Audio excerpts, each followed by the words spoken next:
what's up? My name's Alexa. Welcome to my channel and to my bedroom floor. Today is October 1st, so I wanted to film my September wrap-up. I had a pretty decent reading month, so let's just jump into it. The first book I read this month was Black Girl Call Home. This is a poetry anthology, and I really liked this book. I thought it was really unique, and it had such a great perspective on being a queer Black woman.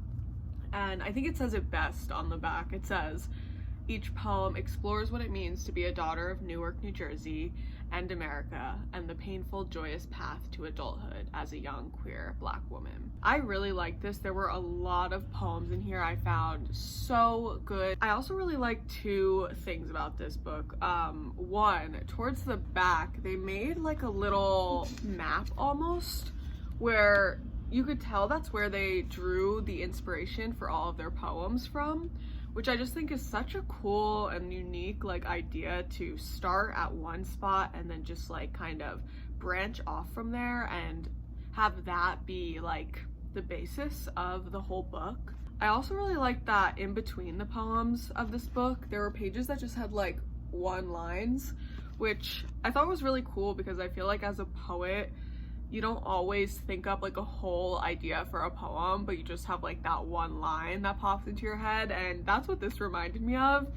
And I just thought it was a really cool idea. I like that a lot. Overall, I really enjoyed this one. I gave it 4 stars. The next book I read was Blackout. This is by various Black authors.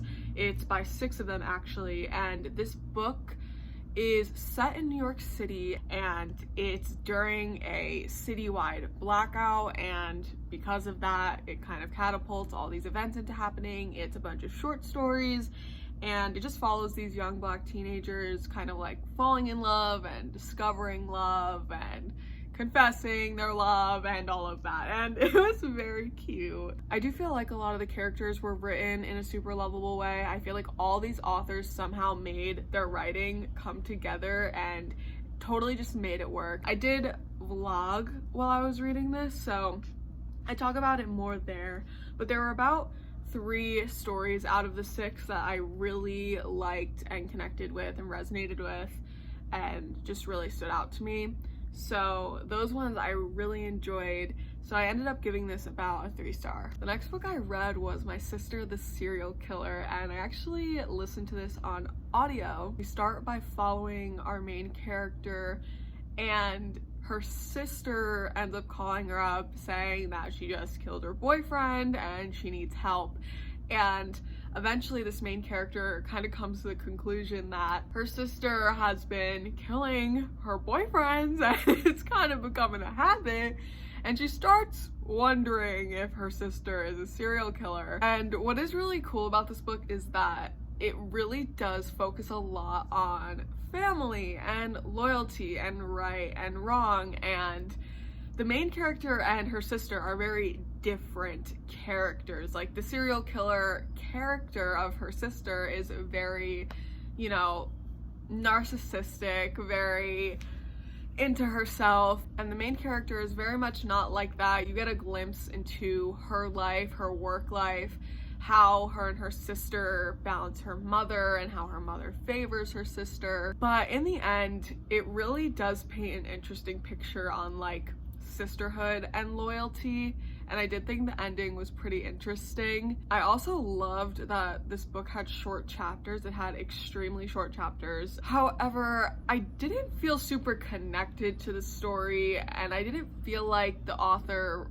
really did much to make you feel like attached to anything that was going on. Overall, I feel like it was a pretty fun book and it was a really quick read, but it wasn't anything super memorable to me. So in the end, I ended up giving it 3.5 stars and I rounded it down to 3. Next, I read the Harley Quinn comic Eat Bang Kill Tour issue 2, which I loved. I loved that this issue had Catwoman, and I loved that it had the 3 of them together. I just thought it was really fun seeing them in Catwoman's space And I just thought it was a really great transition comic. I'm so excited to read the third one. So there are no complaints from me. I thought it was so cute. I love the illustration and the writing. It was just so precious. I loved it. I gave it 5 stars. The next book I read was Satisfaction Guaranteed. This was a reread for me, and I had just as great as a time as the first time around. And I've talked about this book many times on my channel, so I don't want to like go all in. They're very opposites attract, which I feel like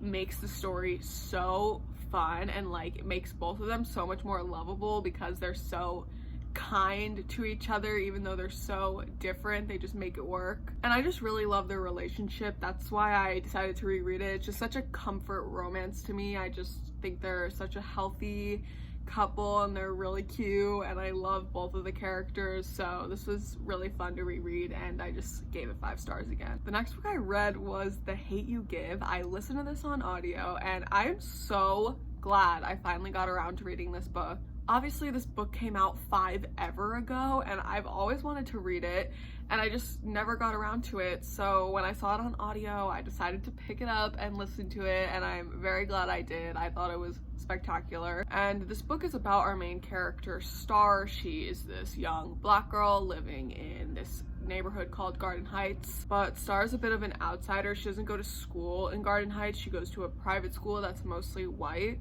So the book starts off with her going to this party in Garden Heights with some of her friends. She ends up getting a ride home from one of her good friends, and they get pulled over and her friend gets shot. And obviously this is an extremely traumatic event to witness and be a part of. And so it kind of just follows her life after that, like trying to cope with what had just happened, and the people in her community coping with what had happened. I really enjoyed getting to know Star and her family, and just seeing her grow out of this situation and like, you know, confront what was going on around her as well. Like this definitely was a catapult of an event that changed her life, clearly. I think this book held a lot of obvious value, and I'm really excited to read Concrete Rose, which is the prologue. I definitely plan to read Concrete Rose. It's the prologue that includes her father and talks about him becoming a teen parent and all of that, and I think that sounds really interesting, and I definitely liked his character in The Hate You Give. I thought he was just a great dad and just like such a great father figure to see. Especially in fiction, I feel like I don't read a lot of books that like center around families and family dynamics, but this book just like centered around such a beautiful, loving family, and it was just so great to see. Again, I loved listening to it on audio. I think it really showed the weight of the words, and definitely just gave so much passion behind what Star was saying. So I really liked it. I gave it 4 stars. So the next book I read was Crier's War, and all I have to say is, where has this been all my life? I literally loved this so much, y'all. This is a fantasy book, and it takes place after what is called the War of Kinds, which is basically humans invented automa or autome people, and they're essentially like people that are made instead of born, and they're like, you know, almost like, I don't want to say robots because that's not the right word, but there's like not another word that I could think of. Humans invented autome to help them, to assist them, but then autome got too powerful and took over. And so this is years and years later, and it's following these 2 girls, Crier, and Crier is basically the princess of this land. Her father is the ruler of this land. And it also follows our main character, Ayla, who's a human, and she hates Autome because they destroyed her village and killed her parents, her family, and she is out for revenge. And so Ayla's plan was always to kill Crier. She was like, Hassad, who's Crier's father, took my family, so I'm gonna take his family. But then Ayla accidentally saves Crier when they're in this sort of emergency situation, and because of that, Crier makes Ayla her handmaiden. And so this kind of forces the girls to become close, and they end up forming this kind of relationship, but it's definitely something that's very emotional and neither one of them really know what they're feeling. It's hard for Crier because Crier is not really supposed to feel human feelings like love or passion, and Ayla hates Autumn, so why is she growing a soft spot for Crier? And it's a total like enemies to lovers kind of thing. It is so good. It's literally amazing. I just love both of the characters. I think Crier and Ayla are both such unique characters and they're so likable, and I have such a soft spot for Crier. I think she's such an interesting character. I love the writing in this. I feel like it's so beautifully done, and I just really like their relationship. I feel like they build such a unique relationship because they're like not supposed to like each other, and it was just everything. I loved it so much. I was so excited that it had a second book, and I gave this 5 stars. Because I finished Crier's War and I absolutely loved it, I decided to pick up Ironheart. I am so not a series reader, and this is only a duology, but man, do I wish this had more books, because this universe I find so compelling, so interesting, how in certain parts of the like country that they're on, it's like some Autumn and humans get along, or some Autumn and humans hate each other. Some of them are together and are ostracized because of that, and this is the like country piece of land that they're on, and so each section kind of deals with all of them differently. And this one I really liked too. I mean, I liked them both for such different reasons, which is what is kind of difficult. I liked this one because like you were already in the world, and Ayla and Crier already kind of had this thing established. I also liked that the conflict was a big part of this one, and they were really trying to solve the conflict here, and they went to different locations in this book and met a lot of different people and cool side characters. I will say my only thing with this is I feel like it started off slow, and even though I did love how it wrapped up, I just wanted more so bad, and I feel like there could have been more. Even if it wasn't a whole book, if it was just another 100 pages, I just feel like there could have been more. And for that, I gave it 4.5. I rounded it up to 5 because I still loved it so much. And it's interesting because I saw a lot of people saying that they liked this one better than the first book, and I feel super conflicted about that because something about me really liked the first book because it was like the first time I was introduced to everything, all of the characters, all of the world building. But this definitely was fun in its own way because it was like the adventuring, and so much more was fleshed out in this one. So it's definitely just a toss-up because they are really just different books. In the end, I loved and adored both of these so much. 100% 2 of my new favorite books. The next book I read this month was Harley Quinn, Welcome to Metropolis. This is a comic collection. It has 12 issues in it. So I got this comic because I thought most of it was gonna be about Harley and Ivy leaving Gotham and going to Metropolis and like their adventures there. And while the first few issues were, and I feel like those were really strong, as it kept going, it just got progressively so boring to the point where like this took me so long to read. Like it genuinely took me forever, like all month long. And a lot of the chapters towards the end didn't have Ivy at all, totally let her go. And some of them had even like not that much of Harley, which it's like, okay, that's literally what I'm here for. So, and I just thought some of the ones at the end were just executed kind of poorly. So I ended up giving this 2 stars, which is kind of a bummer. I did like the beginning though. I would say the first third of this was really fun and I really liked it, but then it just got progressively boring and uninteresting. And I know it was supposed to be interesting, like there was lots of action happening, there was lots of well-known characters popping up, but I was just bored. I was literally so bored. I just couldn't believe that all of these were in one thing like this because they didn't mesh very well together. Now, the last book I read for September was Turtles All the Way Down by John Green. This was another one I listened to on audio, and I was super interested in what John Green was writing in fiction these days. I used to be a huge John Green fan back in the day. I read, you know, Looking for Alaska, The Fault in Our Stars, Paper Towns, all of it. And I will say I actually did enjoy this one to an extent. I feel like this is one of my favorite main characters John Green has ever written. I mean, basically it's about this girl, Asa, and what is it about? Because it has no plot. But Asa does deal with OCD and anxiety, and I feel like that's kind of like the plot of the book. Like, that's what's going on. It does have some like side plots where it's like there's this guy she likes, and she's seeing a therapist, and she has a best friend.